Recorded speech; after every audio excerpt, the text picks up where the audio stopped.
My mama always said life was like a box of Nick Cage movies. You never know what you're gonna get. Sometimes it's madness, sometimes it's magic, sometimes it's a shark tooth necklace.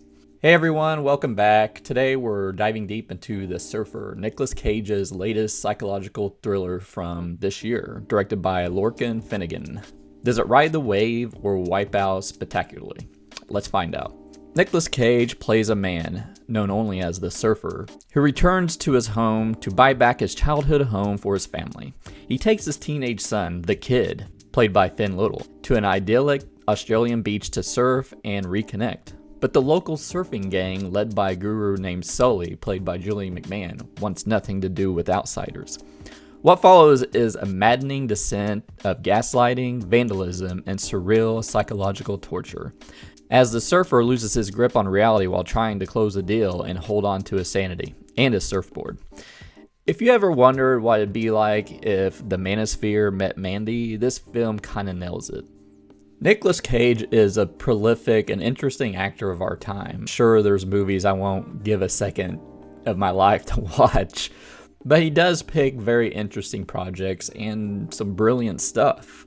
I loved Mandy. That's a 5-star movie for me. His Bad Lieutenant sequel was great, and I'm actually looking forward to the Cageless sequel that's coming out here pretty soon from Takashi Miike. And I think I Like the Knowing. It's an interesting, strange film.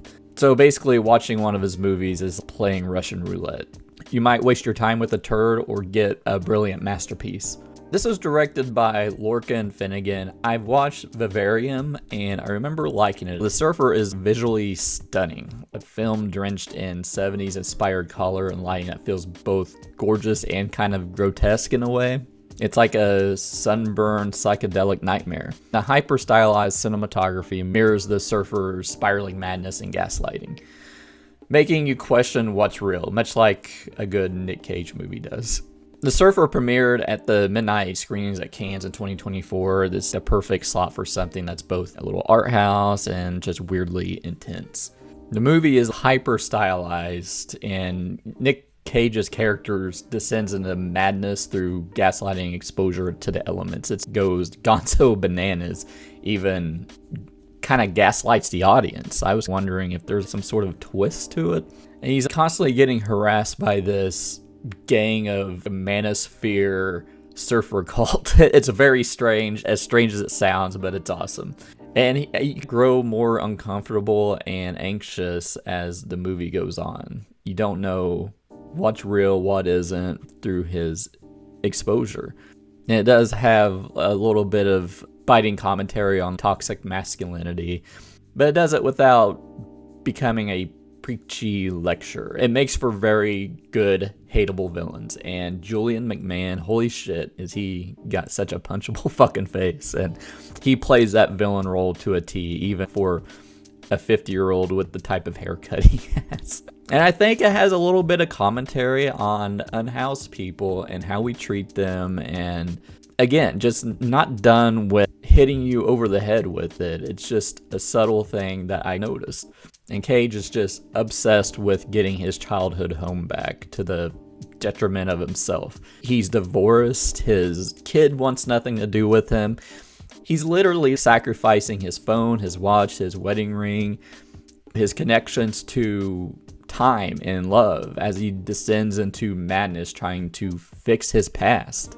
I can't tell you how surprised I am with how deep this movie got. This supposedly sort of grindhousey sort of revenge story. And it's got some levity. I mean, I don't want to spoil anything, but I think it's going to be an infamous pocket rat moment. I can already see this movie getting cult status for just a mix of shock and weird humor, which I see that scene as being just getting ultimate cult status. I don't know if there's anything that didn't work for me in this movie. I really like this movie. It's definitely a niche film. It's not for everyone. If you're not into slow burn, psychological descent, or weird symbolisms, it might feel frustrating, I guess. And some viewers might find the ending kind of divisive. I thought it brought everything full circle in a brilliant way. So I would give The Surfer a 4.5 out of 5. I love this movie. I think it's definitely going to be in my top 10 of the year. I wish I saw it in the theaters. I just watched it on demand.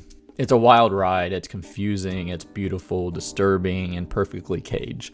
And the symbolism and Cage's gradual breakdown felt authentic and thought-provoking. This is a quintessential Nicolas Cage movie, don't get me wrong. So yeah, I highly recommend The Surfer. If you love Nicolas Cage's unpredictability and want a movie that slowly pulls you into a spiral of madness, The Surfer is your new obsession. It's got style, substance, and it's just enough madness to just keep you guessing until the end. And keep an eye out for that pocket rat. You won't forget it.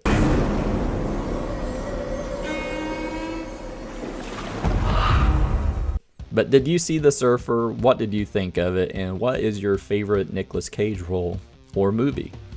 Let me know down in the comments below. If you enjoyed this review, smash that like button like you're trying to wake up from a Cage-induced fever dream. Subscribe and ring the bell because appeasing algorithm gods is how we keep the crazy content coming.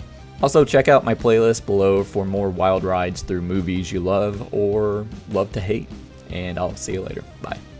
Dude, that's my board, and I want it back.